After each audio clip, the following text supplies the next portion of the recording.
Bonjour tout le monde, bon matin, je me présente Charles Milliard, PDG de la Fédération des chambres de commerce du Québec. Alors, je vous souhaite la bienvenue à ce quatrième épisode et dernier épisode de notre série, donc Droit vers l'international, en collaboration avec le cabinet Terrien Couture Jolicoeur, cabinet d'avocats très connu au Québec avec près de 175 professionnels répartis dans 6 bureaux sur l'ensemble du territoire québécois.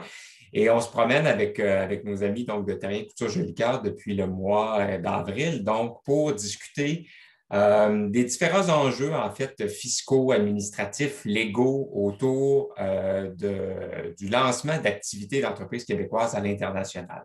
Après avoir parlé de la possibilité d'acquérir des entreprises aux États-Unis, de protéger nos marques de commerce, de s'assurer de bien comprendre la fiscalité du commerce en ligne. Donc, aujourd'hui, on va se pencher avec notre invité sur comment tirer profit au maximum des accords de libre-échange. Parce qu'évidemment, les accords de libre-échange sont à la base politiques et font souvent les frais de l'actualité pour leur côté politique, mais ensuite vient le temps de les implanter et surtout de maximiser leur utilisation. Et force est de constater qu'il y a plusieurs accords commerciaux en ce moment qui sont sous-utilisés de la part des Québécois. Alors, même si on est une nation foncièrement exportatrice, il y a encore je vous dirais, des petites poches de résistance. Alors, c'est important de bien comprendre ces accords-là, que ce soit l'ACEUM avec les États-Unis, l'accord avec l'Union européenne, le PTPGP, donc avec les pays limitrophes à l'océan Pacifique. Il y a moyen d'optimiser leur utilisation. Et c'est ce qu'on va voir avec notre spécialiste donc, en droit des affaires internationales, une personne très agréable avec qui j'ai eu l'occasion de discuter ce matin, donc avant que vous vous joigniez à nous, donc Mme Geneviève Gagné, qui nous rejoint de Québec. Elle est donc avocate donc spécialisée en droit d'affaires international, une large expérience à l'international. On discutait aussi du fait qu'elle est polyglotte, elle parle 5 langues. Donc, moi, je trouve ça foncièrement impressionnant. Elle nous fera la grâce de nous faire ça en français ce matin. Et donc, suite à sa présentation, vous recevrez la présentation de Mme Gagné par courriel avec le sondage de satisfaction. Donc, vous n'avez pas à prendre nécessairement toutes les notes, mais bien à écouter notre conférencière. Et évidemment, par la suite, j'animerai une période d'échange. Alors, comme à l'habitude, je vous invite à lever la main, à poser vos questions par écrit. Et on aura donc un bel échange dans la prochaine heure parce que l'idée vraiment de la série, c'est de vous entendre, que ce soit des témoignages, des questions. Il n'y a pas de questions farfelues. L'idée, c'est vraiment d'aller chercher le maximum là, de l'expertise de nos invités. Alors, Maître Gagné, je vous laisse la parole et je vous remercie d'être avec nous. Bonjour, merci beaucoup. Ça me fait plaisir d'être ici. Je pense que je dois partager mon écran pour que vous voyez la présentation. Est-ce que vous la voyez? Pas encore. C'est supposé pourtant. Moi, mon écran est partagé. Est-ce que vous la voyez maintenant? Non. Est-ce que vous avez la fonction arrêter en haut à droite, rouge? Là? Peut-être recommencer. Non, attendez, je vais recommencer ici. Ah, là, voilà. On y est. C'est bon? Oui. Bon, donc on a 30 minutes ensemble aujourd'hui pour faire le tour d'un sujet somme toute assez vaste. Donc on va tenter de focusser sur l'essentiel, hein, chaque étape de la présentation d'aujourd'hui pour évidemment faire l'objet d'une présentation beaucoup plus détaillée. Le but, ce n'est pas d'aller dans les détails de chaque accord de libre-échange. C'est plutôt de vous donner une vue d'ensemble sur comment ça fonctionne, un accord de libre-échange, sa fonction dans l'échiquier du commerce international, pour vous permettre là, d'identifier les éléments qui peuvent être pertinents à votre situation, à vous, et vous permettre justement, là, comme disait M. Milliard, de les utiliser à votre avantage. Donc, si on commence par une mise en contexte, puis là, j'essaie de changer la stat, ça ne marche pas. Tiens, là, ça marche, non. Ah, c'est bon. Donc, on va y arriver. On a eu quelques petits enjeux techniques qui nous ont menés jusqu'à la présentation d'aujourd'hui. Espérons le mieux. Ça va quand même assez bien jusqu'à maintenant, on est chanceux. Donc, le libre-échange s'inscrit évidemment dans le courant de la mondialisation, même si ce ne sont pas des synonymes. Hein. La mondialisation a commencé bien avant le libre-échange. On dit que la mondialisation date d'avant Jésus-Christ même. L'Empire romain en était un exemple. Il y a eu différentes phases d'évolution de la mondialisation dans l'histoire. Celle dans laquelle on se trouve à l'heure actuelle, elle est caractérisée par une évolution rapide de l'interconnexion entre les individus, les entreprises, les chaînes de valeur. Ça, c'est dû, entre autres, à l'avènement de l'Internet dans les années 90, ce qu'on appelle le néolibéralisme économique aussi. On n'ira pas dans les détails, ce n'est pas un cours d'histoire, mais qui a amené une expansion du capitalisme à l'échelle planétaire. Donc, c'est dans ce contexte-là que les accords de libre-échange ont évolué et qu'on est passé à ce qu'on appelle aujourd'hui les accords de libre-échange de nouvelle génération. Donc, ou devant un besoin de cohérence internationale, hein, devant l'augmentation des échanges, l'abolition des frontières avec le commerce électronique, on a besoin, en plus d'aller régler la question des tarifs douaniers, qui sont l'objet principal là, des accords de libre-échange classiques, d'aller un peu plus loin dans même des enjeux non économiques. Hein, les nouveaux accords de libre-échange du Canada avec l'Europe, les États-Unis contiennent des dispositions sur l'environnement, sur les normes du travail. Donc, c'est ce qu'on va voir aujourd'hui. Quel est ce rôle-là croissant des accords de libre-échange dans les relations commerciales internationales? Le dénominateur commun de tous ces accords-là, c'est que le but demeure toujours de faciliter les échanges entre les opérateurs économiques que nous sommes. Donc,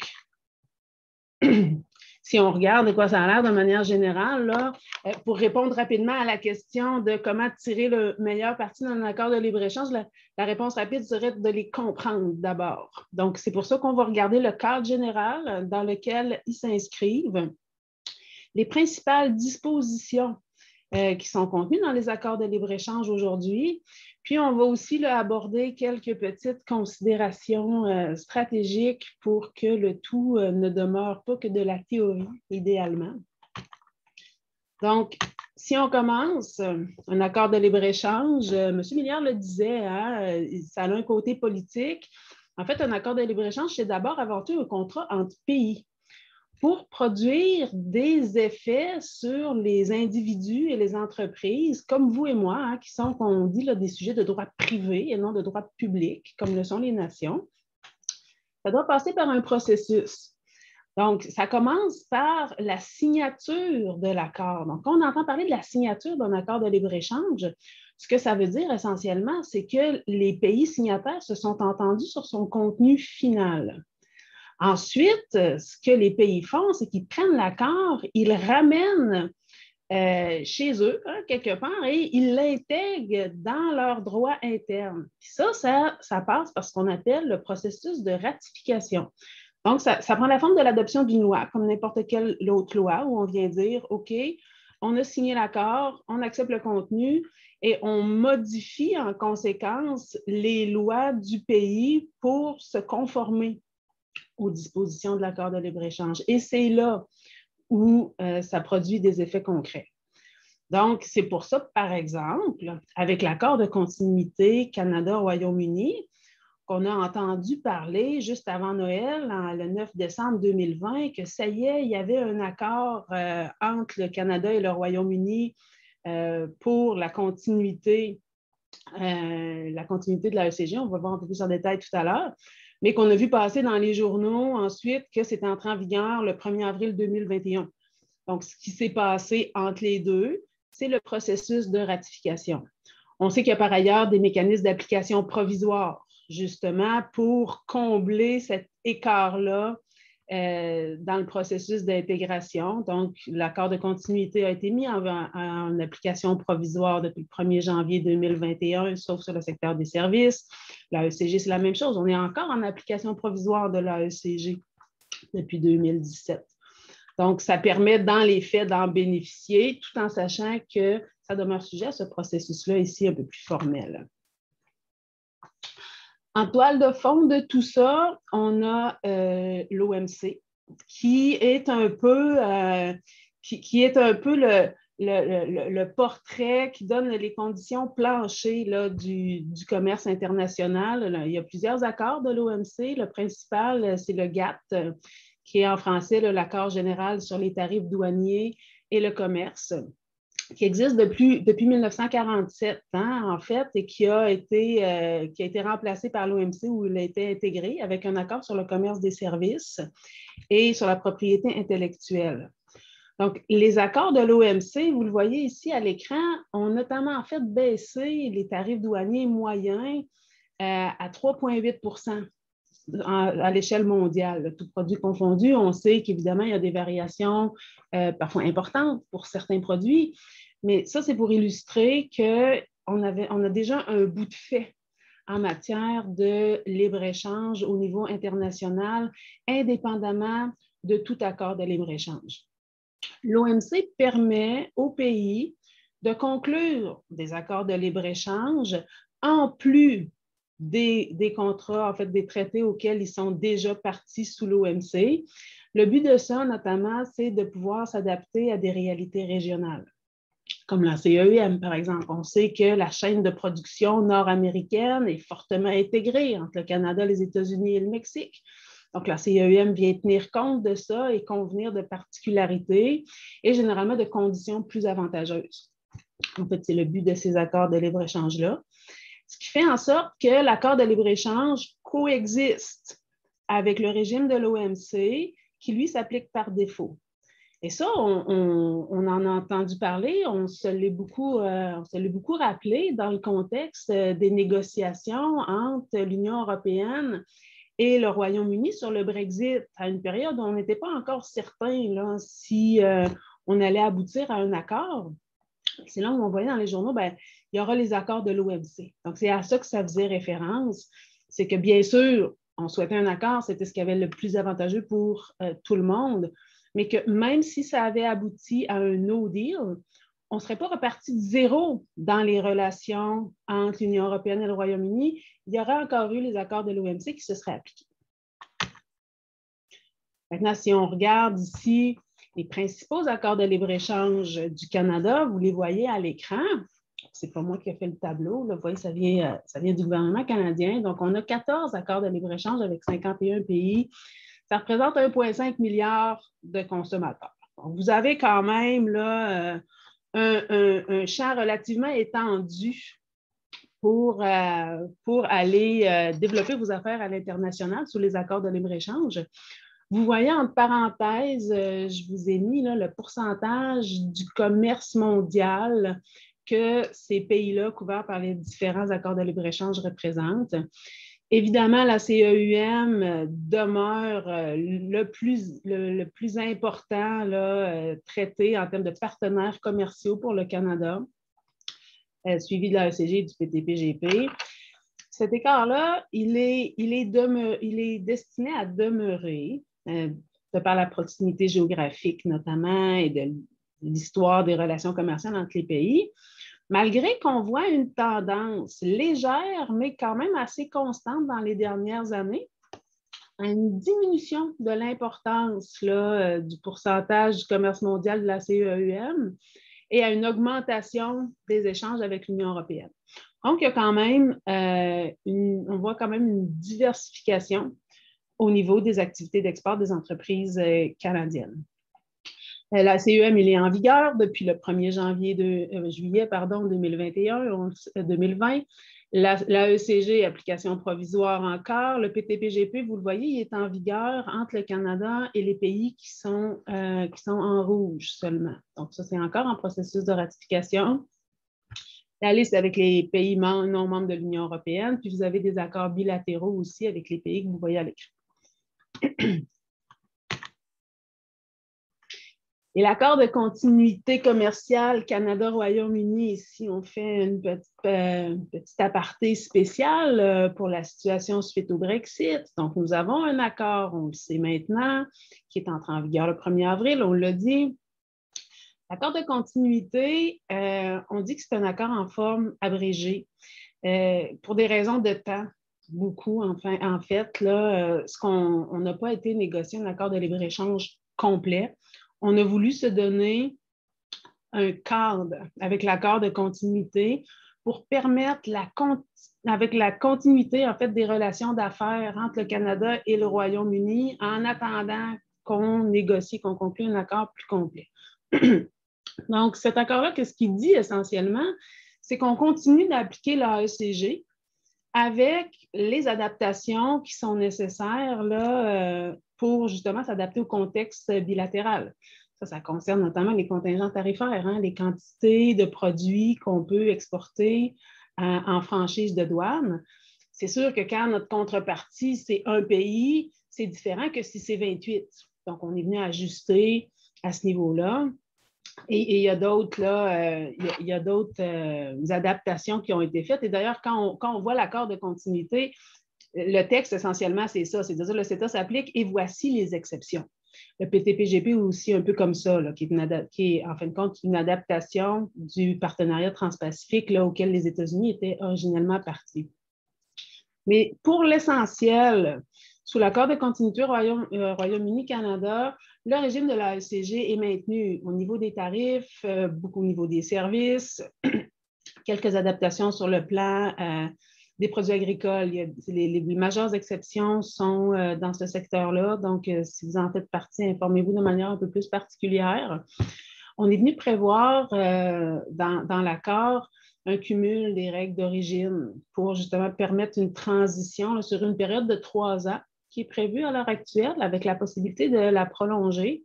Ce que ça veut dire essentiellement, c'est que on va pouvoir compter le contenu européen dans le calcul de l'origine d'un produit, soit du Canada, du Royaume-Uni, là, comme se qualifiant comme étant de ce pays-là. On sait que la règle d'origine, hein, c'est ce qui permet de déterminer un peu la nationalité d'un produit, et c'est la nationalité du produit qui nous permet de nous qualifier pour le tarif préférentiel. Donc, on a voulu permettre aux deux pays de continuer de compter le contenu européen dans ce calcul-là. Pardon. Donc, il y a des nouvelles formalités quand même. Donc, entre autres, il y a un nouveau code tarifaire hein, qui a été créé pour les biens qui provenaient du Royaume-Uni qui entraient au Canada. Il n'est pas encore en vigueur dans le système des douanes canadiens, ou du moins, il n'était pas jusqu'au mois dernier. À vérifier, c'est un code d'autorisation spéciale qu'il faut mettre dans les formulaires pour en bénéficier. Il y a aussi le marquage UKCA qui s'en vient. Ça, c'est une innovation suite au Brexit. On sait que ça va être en vigueur pour l'essentiel à partir de 2022 seulement. Mais quand même, vérifier, là, ça s'applique déjà à certains produits. Donc, tout ça pour nous permettre là, de continuer de fonctionner pendant cette période de transition-là jusqu'à ce qu'un accord de libre-échange complet soit conclu entre le Canada et le Royaume-Uni. On s'attend à ce que ça aille un petit peu plus loin que la ECG sur certains points. Les ministres des Affaires étrangères ont déjà exprimé leur vue à ce sujet-là et ça demeure évidemment un sujet à suivre. Le champ maintenant, si on regarde là, de manière plus générale le champ d'application, donc un accord de libre-échange, évidemment, on ne peut pas en parler sans aborder la question du commerce des biens. C'est sûr que ça demeure la base. La base des échanges mondiaux. Hein. On sait que le 3/4 du commerce mondial se situe au niveau là, des biens entre les 3 grandes régions, les 3 grandes usines mondiales que représentent l'Amérique du Nord, l'Europe et l'Asie. Donc, évidemment, les accords de libre-échange abordent cette question-là. Au niveau des tarifs, bon, l'abolition des tarifs douaniers, on n'en parlera pas énormément. On sait qu'il y a plus de 90% des tarifs là, qui sont abolis sous les accords de libre-échange. Mais je vous ai quand même mis, faites attention, en fait, voyez à vous prévaloir du tarif le plus avantageux. Et j'ai bien fait attention aussi de ne pas mettre le tarif préférentiel. Donc, le tarif préférentiel, c'est celui auquel vous avez droit sous l'accord de libre-échange. Mais on sait que pour y avoir droit, vous devez justement qualifier votre produit comme étant d'origine. C'est ce qu'on disait tout à l'heure hein, avec la nationalité d'un produit. Et ça demande de passer par un processus là, de documentation, d'évaluation, premièrement, là, de qu'est-ce qui est nécessaire pour que je puisse considérer, par exemple, mon produit comme étant canadien. Donc, il y a différentes règles à ce niveau-là, hein, calcul de la valeur des intrants, le degré de transformation, changer la catégorie au niveau des codes HS. Donc, c'est un mix de tout ça qui est défini dans l'accord de libre-échange pour chaque produit. Or, des fois, on le sait, puis ça, c'était particulièrement vrai sous l'ALENA, ça peut être plus avantageux de payer les quelques pourcentages de l'OMC pour pouvoir exporter un bien, mettons, aux États-Unis, plutôt que de le faire passer à tarif zéro, sous, par exemple, la CEUM, mais de devoir pour ça faire juste tout ce qu'on appelle le Bill of Materials, tout l'établissement de l'origine du produit qu'on avait dans le certificat ALENA avant, puis qui est aujourd'hui dans la certification ASEUM, la certification de l'origine, sous la CEUM, qui est une formule différente, mais qui revient un peu au même, finalement. Donc, il y a une stratégie un peu à élaborer à ce niveau-là, qu'est-ce qui est le plus avantageux pour vous, aussi dans l'organisation de la chaîne de production. Donc, par exemple, si vous exportez autant aux États-Unis qu'en Europe, ça peut être plus avantageux de payer un peu plus cher pour que vos intrants soient canadiens, par exemple, pour que votre production se fasse au Canada, afin de qualifier votre bien comme étant canadien, ce qui vous permet de l'exporter en franchise de douane autant vers les États-Unis que vers l'Union européenne. Encore là, il y a un calcul à faire. Tout ceci requiert évidemment les fameuses formalités de conformité. On sait que c'est beaucoup de documentation, ça a un côté très technique. Donc, ça, c'est quelque chose, peut-être que vous allez vouloir le déléguer tout simplement. Des fois, ce n'est pas toujours avantageux de tout vouloir faire soi-même. Ça peut augmenter le risque d'erreur, puis ultimement, les coûts nous paraître tellement compliqués que finalement, on ne le fera pas, alors que ça aurait été à notre avantage. Donc, il y a des gens que c'est seulement ça qu'ils font dans la vie. Donc, n'hésitez pas à les consulter. Ce n'est pas moi, rassurez-vous. Là, moi, je fais juste donner les grandes lignes. Mais malgré ça, sachez que, il est possible d'obtenir de l'aide des douanes. On peut avoir des décisions anticipées pour aller confirmer que notre code SH est le bon, par exemple. Et puis, si on a fait des erreurs, on peut aller corriger le tir après coup. Là, par exemple, pour toutes les importations du Royaume-Uni qui auraient été faites sans utiliser le code d'autorisation spéciale qui vous donne droit au tarif préférentiel, vous pouvez faire une demande de rectification. Là, c'est jusqu'à 6 mois après la date de l'import. Ensuite, les barrières non tarifaires ou ce qu'on appelle aussi les obstacles techniques au commerce. Ça, c'est quand, en théorie, les échanges sont permis entre les pays, sauf qu'en pratique, il y a tellement de normes, de règlements auxquels il faut se conformer que ça rend les échanges là, commercialement non viables. Donc, on dit des obstacles techniques au commerce qu'il s'agit à l'heure actuelle du principal obstacle entre les pays là, pour la libre circulation des biens et des services aussi. Hein. Ça concerne les qualifications professionnelles, par exemple, nécessité d'obtenir des licences. Et c'est beaucoup là-dessus que les accords de libre-échange misent aujourd'hui. D'aucuns diront que c'est avec un succès relatif. Et c'est vrai que quand vous regardez l'accord de libre-échange, hein, ce n'est pas des engagements concrets que vous allez retrouver. C'est beaucoup des intentions de coopération réglementaire au niveau de l'harmonisation des normes, notamment. On va venir dire, par exemple, que telle norme CSA ou bien ULC équivaut à telle norme du marquage C. Hein, de venir dire, si jamais je veux exporter en Union européenne puis que j'ai des tests en laboratoire à effectuer pour avoir mon marquage CE, mais ce n'est pas nécessaire que j'aille jusqu'à me déplacer en Europe avec le bien, l'amener dans un laboratoire là-bas pour le faire tester. Les accords de libre-échange prévoient des laboratoires désignés dans le pays d'origine, donc au Canada, qui vont être autorisés à procéder à ces tests-là ou qui vont être reconnus dans l'autre pays. Donc, on sait que ça, dans l'accord de libre-échange, c'est des principes et qu'en pratique, c'est des comités techniques ensuite qui travaillent entre eux pour aller établir justement là, les critères d'harmonisation pour chaque catégorie de produits en fonction des risques. C'est un travail qui prend du temps, qui a commencé sous la ECG et qui a donné certains résultats jusqu'à présent. Alors, entre autres, on a réussi récemment à harmoniser les normes en ce qui concerne les batteries, tout ce qui est sur les triporteurs, les vélos électriques, donc tout ça, on s'est entendu pour reconnaître l'équivalence des normes, par exemple. C'est du travail qui prend du temps. D'ailleurs, sous l'accord de continuité Canada-Royaume-Uni, on est venu préciser que tous les délais, il y a un délai de 3 ans pour les comités techniques là, pour faire des rapports et s'entendre, mais tout ça, ces délais-là recommençaient à zéro. Donc, c'est un exemple là, de différence avec la ECG. On doit recommencer, évidemment, dans un contexte bilatéral. Malgré ça, la tendance est quand même à une harmonisation des normes puis à un développement de standards internationaux. On le voit là, dans la coopération, par exemple, d'organisations telles l'organisme ISO, hein, qui vient nous donner des nouvelles normes. Les accords de libre-échange donnent les principes et ensuite, ça se développe dans ce genre de forum-là. Le Conseil canadien des normes est membre de l'ISO, donc on vient convenir de ça va être quoi la nouvelle norme. Donc, on le voit cette tendance-là à l'harmonisation, beaucoup pour les normes à venir. Donc, c'est là où on sent le plus l'effet de ces principes-là. Pour les normes actuellement en place, on voit que ça ne bouge pas encore beaucoup, mais il y a encore des gens qui continuent de travailler.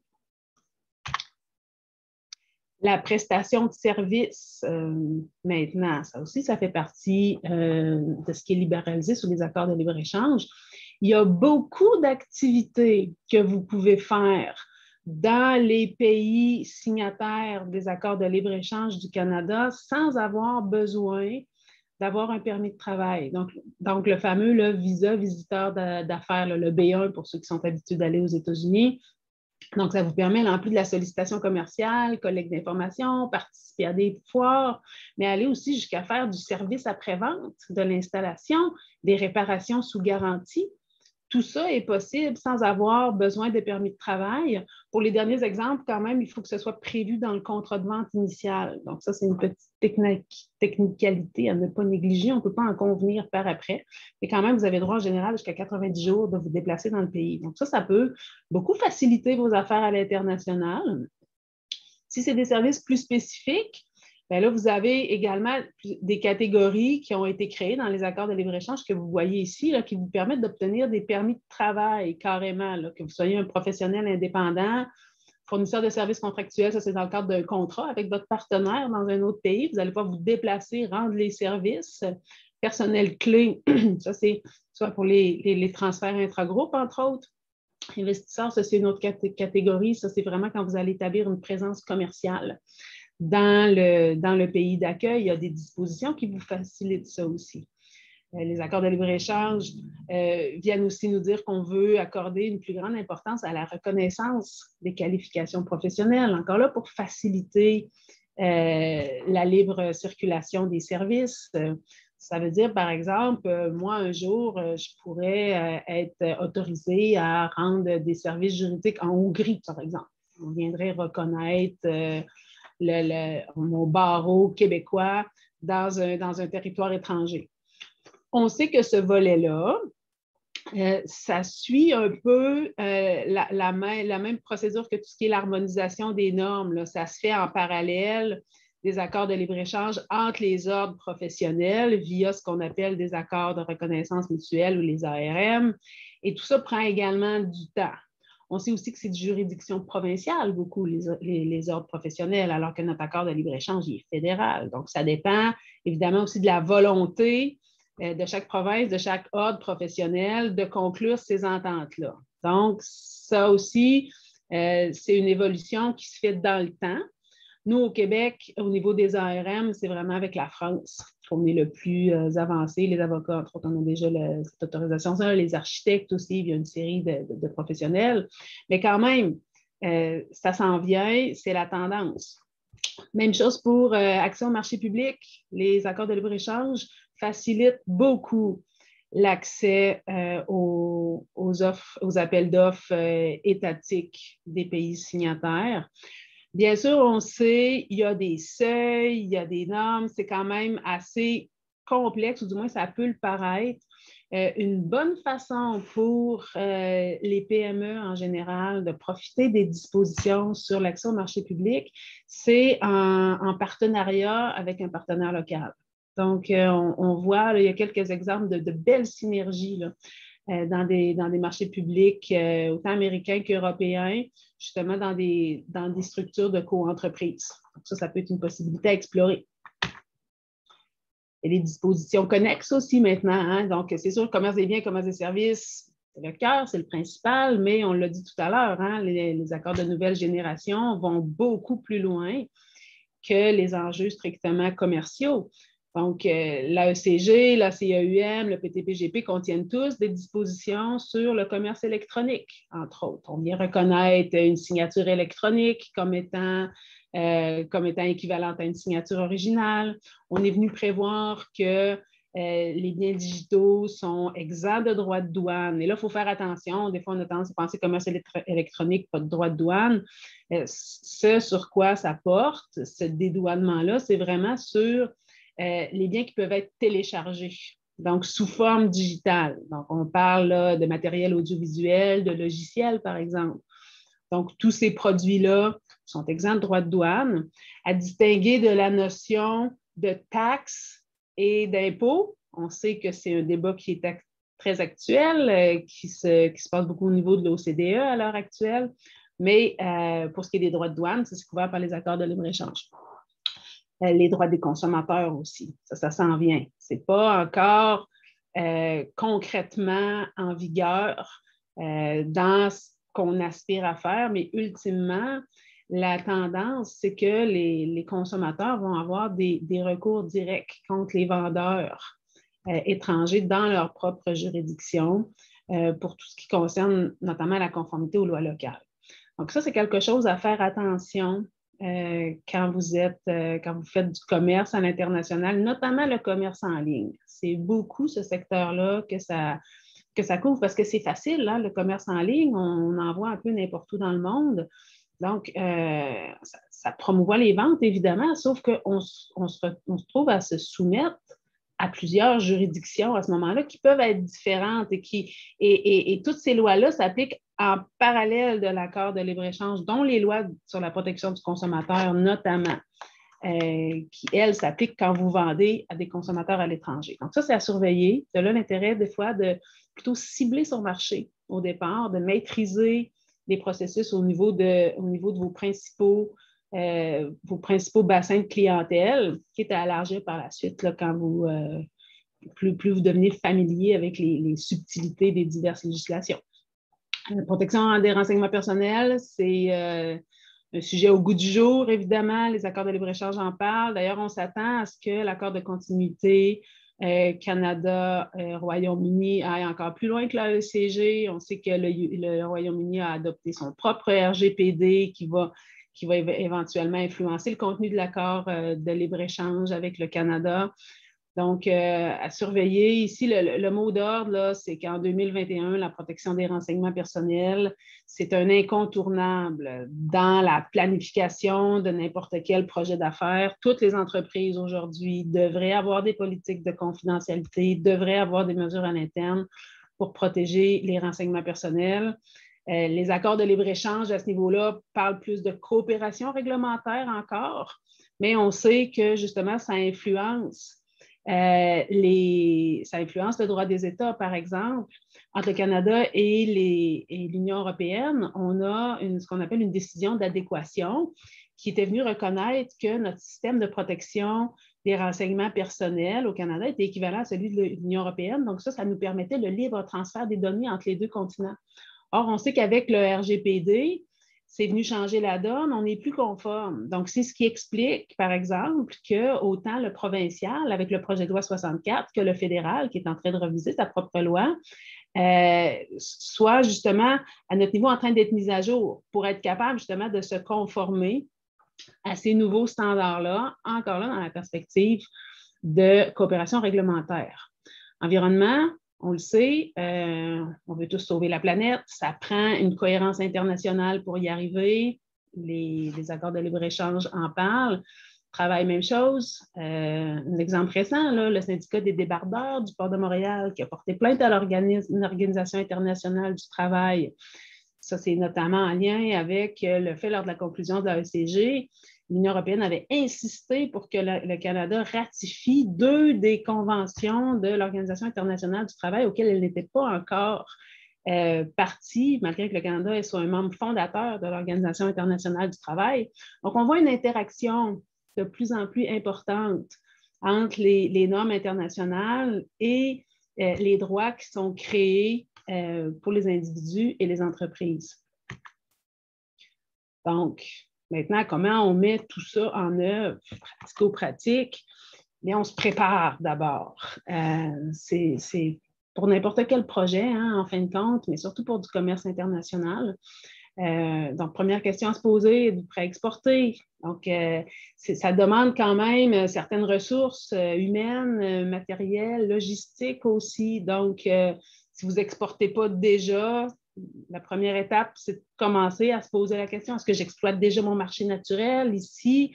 Est-ce que mon marché est ailleurs? Donc, d'aller se poser ces questions-là. Aller déterminer son marché, c'est vraiment un incontournable là, dans une stratégie d'affaires à l'international. Vous avez besoin de faire ça pour aller vraiment établir, indépendamment de tous les accords de libre-échange, là, vos clients, ils sont où? Ensuite, on regarde, OK, c'est quoi les accords en place, puis quelle est la façon d'en bénéficier le mieux.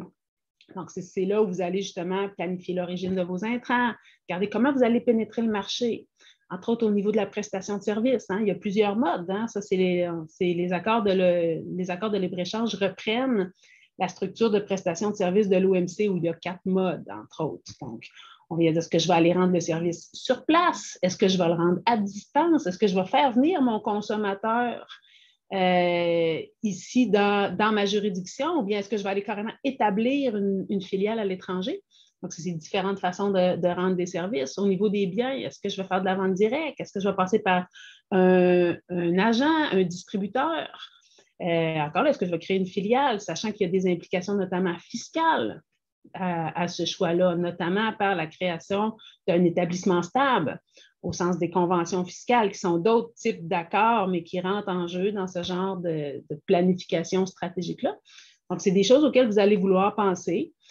Et aussi, là, de grâce, là, mettre en place la documentation légale. Ça peut paraître évident, mais on voit que ça ne l'est pas, en fait.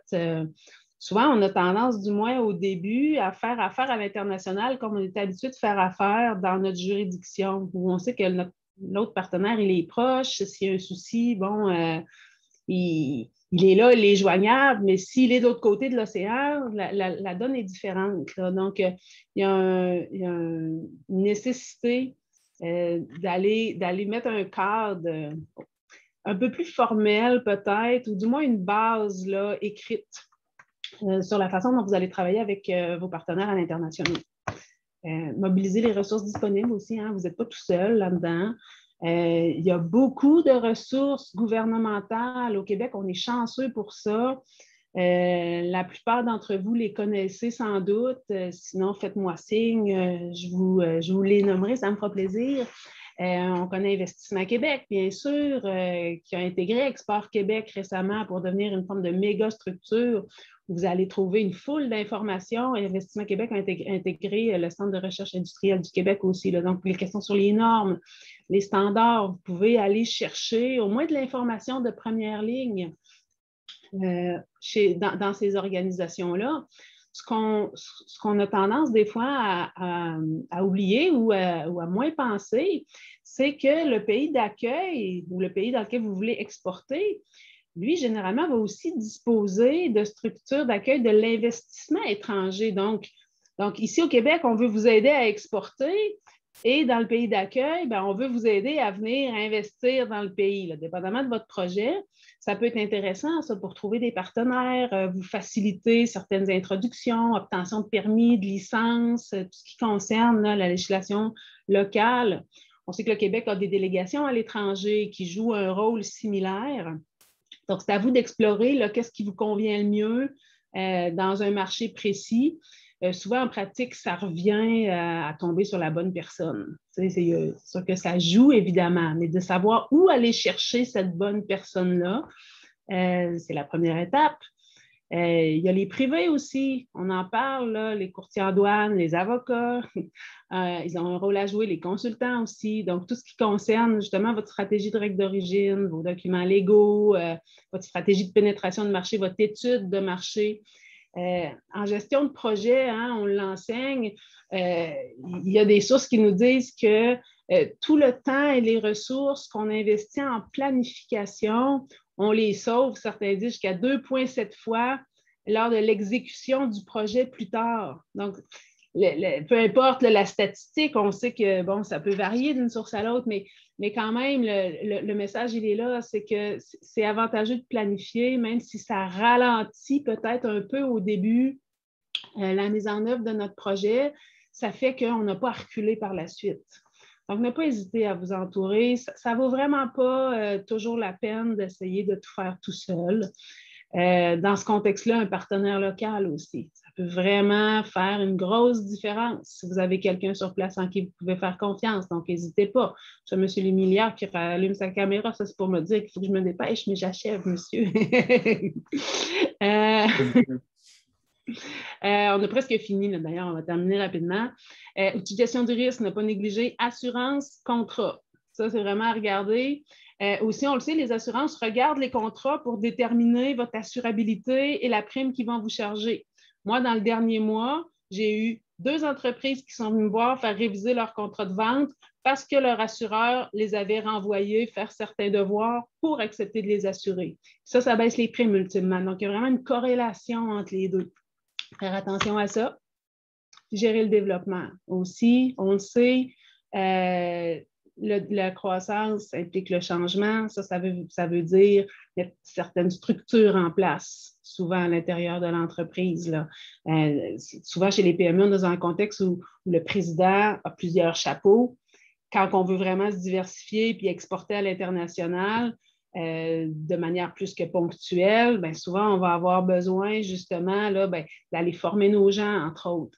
Ça ne devrait pas être votre employé à l'expédition qui détermine le code HS s'il n'a pas été suffisamment formé. Donc, des précautions comme ça à mettre en place. Puis on voit que ça arrive, ce n'est pas juste de la théorie. Traçabilité documentaire, un incontournable, surtout pour tout ce qui concerne le commerce des biens. Certification d'origine à garder. Vous êtes responsable au niveau des douanes américaines jusqu'à 5 ans après l'exportation d'un produit. Donc, gardez ça en tête. Et je termine sur le constat, en fait, que tout ce dont on parle, mondialisation, libre-échange, c'est un phénomène, en fait, qu'on voit qui ne va que de l'avant dans l'histoire. C'est vrai qu'on assiste à certaines phases de démondialisation. Le Brexit et l'élection de Trump en 2016 en sont des exemples. Ce qu'on voit, en fait, c'est que généralement, c'est des réactions à des crises qui ont un effet bénéfique à court terme, mais qui ne demeurent pas dans le long terme. C'est souvent des périodes de transition entre différentes phases de mondialisation. Donc, le message ici, c'est que même si à l'heure actuelle, c'est vrai, on a peut-être l'impression que le libre-échange est un peu remis en cause, comme le multilatéralisme est remis en cause d'ailleurs, la tendance quand même, quand on regarde sur le long terme, c'est que la mondialisation et le libre-échange sont là pour rester. Et donc, ça demeure là, à chacun d'entre nous d'en profiter au mieux. Donc, surveiller les progrès justement de leur mise en œuvre au niveau des obstacles techniques au commerce notamment. Ça, c'est peut-être une veille que vous avez à faire à ce niveau-là. Et de ne pas hésiter à vous informer, poser des questions. La réponse existe quelque part pour que vous puissiez en tirer le meilleur parti. Et je vous remercie de votre attention. Excellent. Alors, merci beaucoup, Maître Gagné. Je ne voulais pas vous presser d'aucune façon. Je pense que c'est important de prendre le temps. Il y a tellement de contenu pertinent dans votre présentation, alors il n'y a aucun souci. Et comme je disais aux participants, on va vous faire parvenir la présentation, donc vous pourrez consulter là, les différentes informations dans la présentation.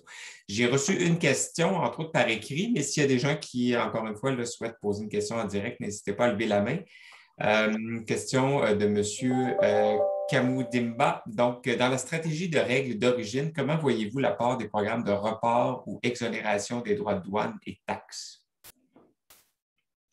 Le programme de report, je ne suis pas sûre de comprendre la question. Peut-être que monsieur veut la formuler oralement, là. C'est ça, j'avais l'impression qu'il manquait peut-être un petit élément aussi. Est-ce que vous souhaitez lever la main, M. Kamoudimba? Oui, et alors, il la lève. Alors, je lui donne accès au visuel.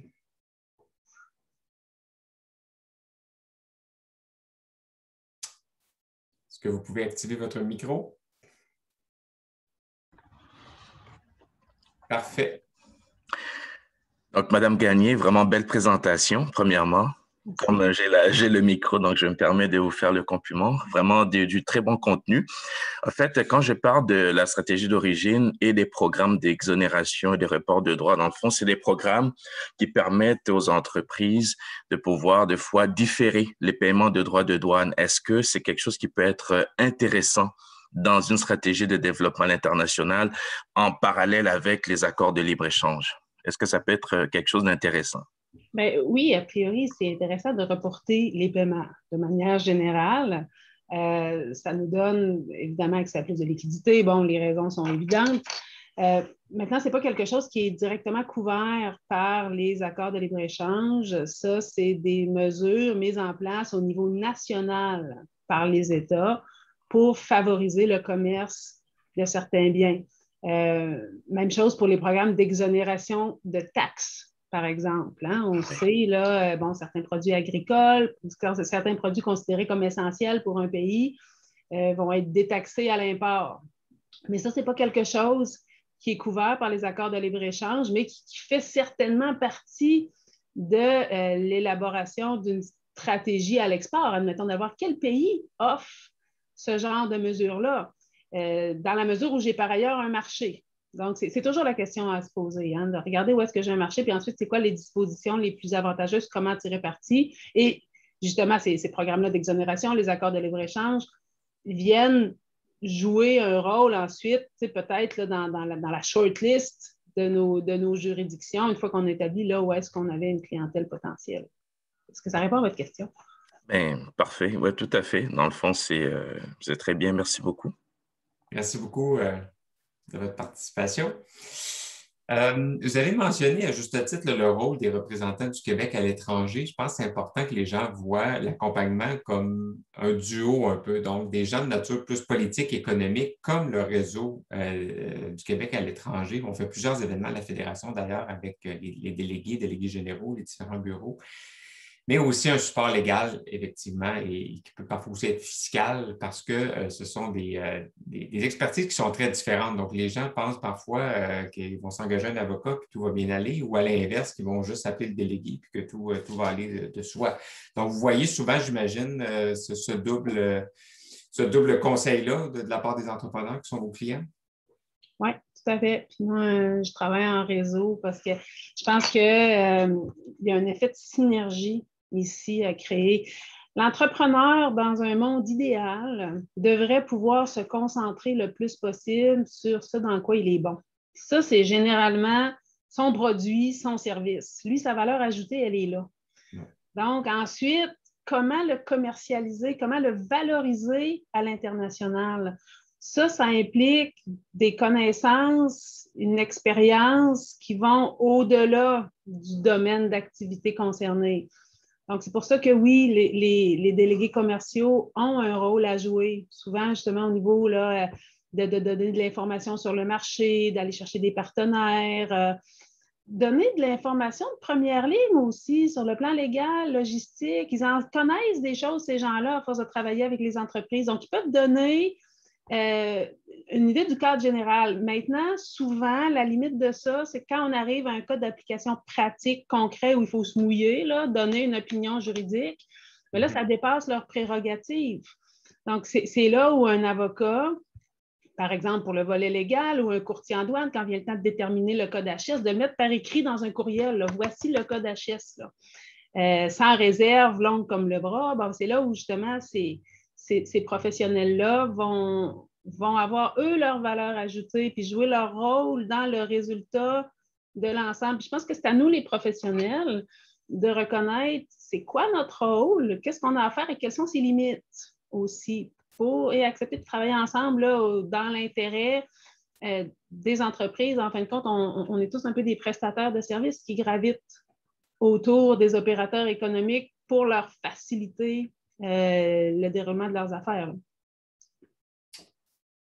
J'aurais une question sur le futur un peu des accords de libre-échange, parce que vous n'êtes pas sans savoir qu'avant, tout était beaucoup plus centralisé. Il y a eu le GATT, entre autres, il y a déjà quelques décennies, la création de l'OMC. Donc, on essayait d'avoir une vision le plus mondialiste possible. Puis maintenant, bien, avec les réflexes protectionnistes, avec un paquet de conflits politiques, bien, il y a de plus en plus de choses à la pièce qui sont développées. Ça s'en va où, d'après vous, tout ça, là, selon votre pif et votre expérience? Moi, je vous dirais, ça va de l'avant. Hein? Donc, on sait effectivement que le multilatéralisme, comme on appelle le régime qui est instauré avec l'OMC, souffre à l'heure actuelle. Hein? On parle souvent de l'échec de la ronde de Doha. On n'ira pas dans les détails ici, mais ça fait plusieurs années qu'on essaye sans succès d'aller trouver des consensus au sein de l'OMC. On n'y arrive pas. La principale raison de ça, c'est qu'on est beaucoup à l'OMC. Hein? On est 164. Et on voit que les intérêts entre les pays de l'hémisphère nord, notamment, divergent de ceux de l'hémisphère sud. Évidemment, ce n'est pas les mêmes réalités. Donc, on est un peu bloqué à l'OMC et ça explique la prolifération des accords de libre-échange, notamment au niveau de leur champ d'application. Hein? Donc, on vient élargir ce sur quoi on va réguler parce que c'est beaucoup plus facile de s'entendre dans un accord régional où là, on est géographiquement plus près, donc notre réalité se ressemble plus et nos intérêts sont plus convergents. Donc, d'une part, on vient se servir des accords de libre-échange pour aller plus loin, justement, dans la coopération réglementaire. Et aussi, on voit que les accords de libre-échange deviennent de plus en plus étendus en termes de pays signataires. Hein? On ne parle plus maintenant d'accords régionaux, on parle d'accords transrégionaux, notamment avec le PTPGP. On est cherché l'Amérique du Sud, l'Asie. Ça, c'est nouveau pour un accord de libre-échange. On sait qu'il y a des considérations géopolitiques là-dedans. En même temps, on se rend compte, évidemment, puis l'OCDE travaille fort là-dessus, justement, là, on le voit avec le commerce électronique, que les problèmes maintenant, les enjeux, ils sont d'ordre mondial, au stade de mondialisation où on est rendu maintenant et on ne reculera pas là-dessus. La mondialisation est un phénomène humain qui vient, on le sait, là, du besoin de proximité, de connaissance, de mobilité de l'être humain. Donc, ça va rester, c'est là pour rester. Donc, on avance tranquillement dans l'élaboration de solutions internationales. Ça prend du temps, évidemment, mais il y a de plus en plus une reconnaissance que c'est nécessaire. Puis c'est peut-être ça la phase de transition dans laquelle on se trouve actuellement, là, après la crise protectionniste de 2016, de se dire, OK, oui, il y a une crise. On sait que la mondialisation a amené, ce qu'on critique beaucoup, c'est une répartition inégale des richesses dans la phase où on se trouve actuellement. Ça a mené lieu à la crise. Comment on règle la crise? Ça, c'est le futur qui est devant nous. Le multilatéralisme, ça prend du temps, puis ça ne se conjugue pas toujours bien aux impératifs d'élection aussi des politiciens qui veulent laisser des legs aussi. Non, c'est ça, c'est des projets à long terme. Donc, c'est sûr que c'est influencé par diverses variables qui n'ont rien à voir avec l'agenda des intérêts supérieurs de la communauté internationale. Évidemment, c'est le monde dans lequel on vit, mais quand même, je pense qu'on peut avoir bon espoir que ça évolue dans le bon sens. Peut-être une dernière question. On a beaucoup parlé des produits. Si on regarde un peu du côté des services, donc la libéralisation aussi du commerce des services, est-ce que ça donne accès à plus de facilité dans les permis de travail à l'étranger? Donc, comment on conjugue aussi la circulation finalement des gens à l'intérieur de ces accords-là en ce qui a trait à la production de services? Bien, c'est le but. c'est de faciliter. Maintenant, on sait que ça vient jouer dans les plates-bandes des lois de l'immigration, qui sont un sujet un peu délicat. Donc, en fait, les accords de libre-échange, ce que ça fait premièrement, c'est que ça vient élargir ce qu'on peut faire sans visa de travail. Donc, le fameux visiteur d'affaires. Donc, ça, c'est première chose. Ce n'est pas un visa en tant que tel, mais on peut quand même se déplacer, entrer dans un pays pour rendre certains services. Au niveau des visas de travail, en fait, ce que les accords de libre-échange font, c'est créer des nouvelles catégories de visas de travail qui sont accessibles. Maintenant, ce qu'il faut savoir, c'est que ces permis-là, ces accords de libre-échange, ne sont faits que pour des séjours temporaires seulement. Donc, aller rendre un service, exécuter un contrat, mettre en œuvre un projet, tout ça, c'est facilité par les accords de libre-échange. Oui, ça vous donne accès à des permis de travail. Maintenant, les autres lois de l'immigration demeurent quand même en place. Donc, vous devez vous conformer, par exemple, c'est évidemment, il faut disposer de fonds suffisants, pas avoir de casier judiciaire. Donc, tout ça continue de s'appliquer en parallèle. Ça demeure, c'est une catégorie tout simplement de permis qu'on vient créer et les accords de libre-échange ne couvrent pas tout ce qui concerne l'emploi permanent, la citoyenneté, la résidence permanente. Et il faut savoir aussi que, sauf pour les professionnels indépendants, les permis de travail sont donnés à l'employeur et non à l'employé. C'est l'employeur qui fait la demande. Alors, il faut garder le lien avec l'employeur si on veut garder le lien avec le pays. Ça, c'est le dernier rempart de la souveraineté de tous les pays, l'immigration, bien évidemment. Oui. On ne réglera pas ça ce matin, je vous le confirme. Non. Alors, écoutez, c'est tout le temps qu'on a. L'heure a passé extrêmement rapidement. Je veux vous remercier. Puis il y a beaucoup de commentaires dans le chat pour vous remercier, Maître Gagné, pour cette belle présentation-là. Ça termine aussi de belle façon cette série avec Terrien Couture-Jolicoeur, que je remercie d'ailleurs, partenaire de plusieurs années de la série Correx. Et je vous rappelle que vous recevrez la présentation avec le sondage dans les prochaines minutes ou les prochaines heures. Et je vous invite à notre prochain événement de la série Correx, donc qui aura trait à la possibilité de faire des affaires en Amérique latine. Donc, on fera un événement le 16 juin prochain à midi en collaboration avec la Chambre de commerce latino-américaine du Canada ou du Québec. En fait, la CLAC. Et donc, on aura des experts aussi qui font des choses, qui font des affaires d'exportation en Amérique latine. Alors, c'est un rendez-vous à ne pas manquer. Sur ce, je vous souhaite une très belle journée et encore une fois, merci à Maître Gagné d'avoir été avec nous. Ça fait plaisir. Bonne journée à tout le monde. Merci, à bientôt. Au revoir, bye bye.